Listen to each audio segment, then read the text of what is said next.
बोलिए प्रेम से भगवान विष्णु की जय। नारद जी बोले कि हे राजा, वैशाख मास में रास्ता चलने से थके हुए तथा प्यास से पीड़ितों को जो पानी नहीं पिलाता है वह पक्षी योनि में पैदा होता है।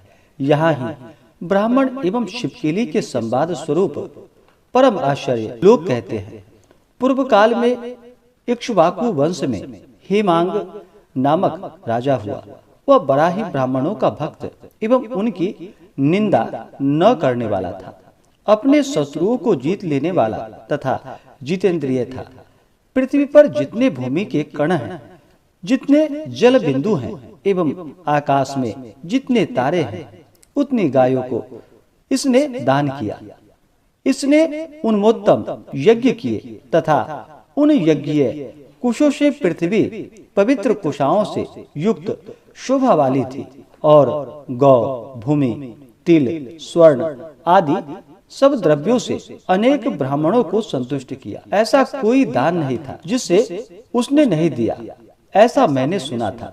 किंतु हे राजा, सुख प्राप्ति की भावना से उसने केवल एक जलदान मात्र नहीं किया। ब्रह्मा जी के पुत्र महात्मा वशिष्ठ द्वारा समझाए जाने पर उस राजा ने यह निश्चय किया कि जल तो बिना दाम का है और सर्वत्र मिलता है, अतः इसके दान से दाता को क्या लाभ होगा। ऐसे तर्कों के कारण उस मूर्ख राजा ने जल दान नहीं किया। उसका यह विचार था कि सुप्रसिद्ध व्यक्तियों की पूजा तो सभी लोग उत्तमोत्तम महंगी से महंगी वस्तुओं से करते हैं, किंतु अनाथों, मूर्खों, अंगहीन एवं दरिद्र कुटुंबियों की क्या गति है। अतः वे ही मेरी दया के स्थान हैं। इस भावना से उस कुबुद्धि ने सतपात्रों को स्वयं कुछ भी दान नहीं दिया।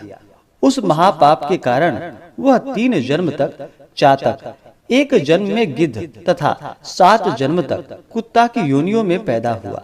फिर पीछे राजा के घर में छिपकली की योनि में पैदा हुआ और मिथिला के स्वामी राजा श्रुतिकीर्ति के घर के दरवाजे की देहली पर रहते हुए कीड़ों को खाते हुए 88 वर्ष तक रहा। विदेहाधिपति श्रुतिकीर्ति के यहाँ कभी दोपहर के समय थके हुए श्रुतदेव नामक महर्षि आ गए। उन्हें देखकर परम पुलकित होकर सहसा उठकर राजा ने मधुपर्क आदि द्वारा उनकी पूजा करने के बाद उनके चरणों के धोए हुए जल को शीघ्रता पूर्वक सिर पर उठाया, छिड़काया। उसी समय भाग्यवश उन छिड़के हुए बिंदुओं से वह छिपकली भी सिंचित हो गई। उसे तुरंत पूर्व जन्म का स्मरण हो गया और पूर्व जन्म के कर्मों के स्मरण से वह बहुत दुखी हुई और घर पर आए हुए ब्राह्मण से चिल्ला चिल्लाकर रो रो कर कहने लगी कि मेरी रक्षा करो, मेरी रक्षा करो। कीड़े के इस चिल्लाने को सुनकर ब्राह्मण चकित होकर बोल गए, हे गोधे, तुम क्यों रो रही हो? किस कर्म के कारण तुम्हारी यह दशा है? तुम कोई देव पुरुष हो अथवा राजा हो? हे महाभागे, तुम कौन हो? मुझे बतलाओ, आज मैं तुम्हारा उद्धार करूंगा। इस प्रकार कहे जाने पर राजा ने महामुनि श्रुतदेव के यहाँ, हे भूमन, हम इक्ष्वाकु वंश में पैदा होकर शस्त्र एवं शास्त्र में निपुण रहे।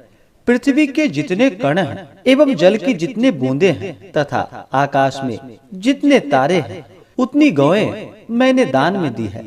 मैंने सभी यज्ञ किए, मेरे सभी कर्तव्य चरित्र पूरे हुए, दान भी दिए तथा धर्म पूर्वक मैंने राज्य भी किया, तथापि ऊंची गति न होकर मेरी दुर्गति ही हुई। मैंने 3 बार चातक योनि एवं 1 जन्म में गिद्ध योनि तथा 7 जन्मों तक कुत्ते की योनि पाई। हे ब्राह्मण, इस राजा के जल सिंचन के समय आपके चरणों के अवनेजन जल बिंदु दूर पर छिटक उठी, अतः उसके द्वारा मैं भी किसी भांति सिंचित हो उठा। उससे मेरे सभी पाप नष्ट हो गए और मुझे पूर्व जन्म की स्मृति हो गई। हे ब्राह्मण, मुझे यह देख पड़ रहा है कि विधि के विधानुसार मुझे इस छिपकली योनि में 28 बार आना पड़ेगा। इस जन्मों में मेरा हृदय बहुत ही कांप रहा है, किंतु इसका कारण मैं नहीं जानता, अतः आप कृपा करके विस्तार पूर्वक कहें। इस प्रकार कहने पर उस ब्राह्मण ने दिव्य दृष्टि से देखकर और जानकर कहा कि हे राजा, मैं तुम्हारी बुरी योनियों का कारण कहता हूँ, तुम सुनो। भगवान विष्णु के अत्यंत प्रिय वैशाख मास में तुमने जल दान नहीं दिया।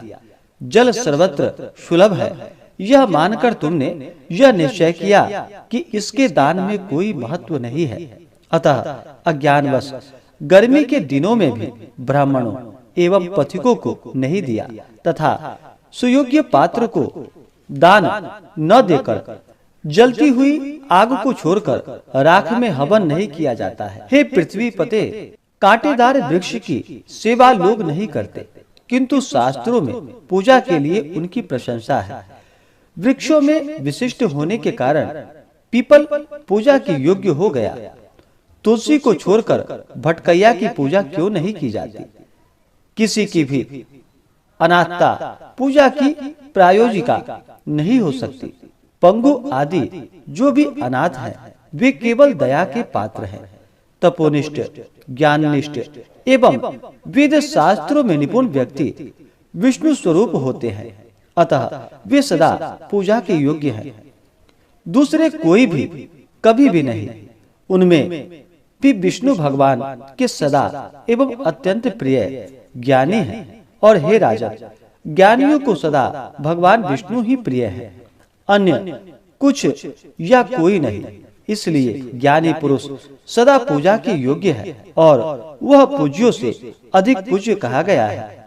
साधु चरित्र वालों की अवज्ञा इस लोक तथा परलोक दोनों जगह दुख ही देती है, इसमें संदेह नहीं है। महान पुरुषों की सेवा ही पुरुषार्थ का कारण है। जिस प्रकार अंधे करोड़ों क्यों न रास्ता नहीं देख पाते या दिखा नहीं सकते, उसी प्रकार 10,000 मूर्खों की संगति कार्य सिद्धि नहीं करा सकती। जो जलमय तीर्थ है अथवा जो मिट्टी या शिला के बने हैं, ये बहुत दिनों में पवित्र करते हैं, किंतु साधुजन दर्शन मात्र से ही पवित्र कर देते हैं।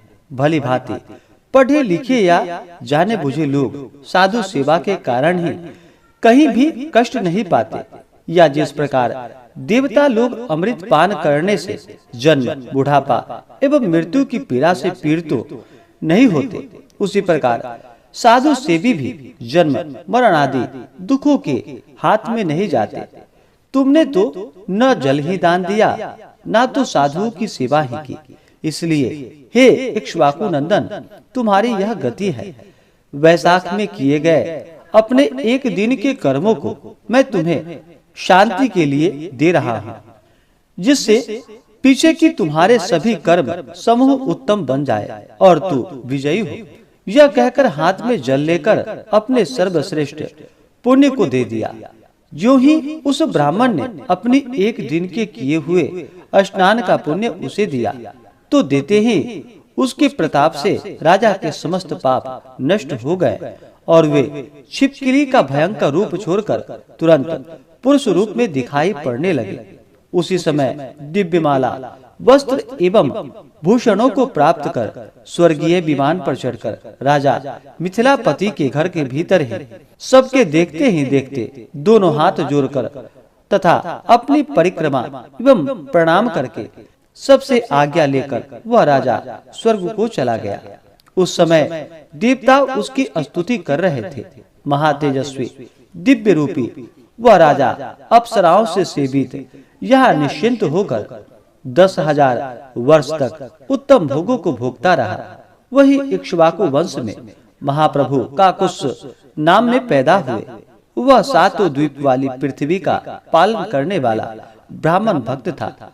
वह इंद्र का मित्र एवं भगवान विष्णु का साक्षात अंश स्वरूप महाप्रभु ही था। महर्षि वशिष्ठ द्वारा पूर्ण ज्ञान कराए जाने पर उसने वैशाख मास में बतलाए गए उत्तमोत्तम समस्त धर्मों को विधि पूर्वक किया। तदंतर समस्त पापों से मुक्त होकर और दिव्य ज्ञान भली भांति प्राप्त करके भगवान विष्णु की सायुज्य मुक्ति प्राप्त की। वैशाख मास कल्याणकारक मास है, इसलिए सभी सत्पुरुषों ने इसकी उपासना की है। यह नियम पूर्वक रहने से आयु, कीर्ति एवं पुष्टि प्रदान करता है और बड़े बड़े पापों को नाश करता है। पुरुषार्थों का आदि कारण यही है।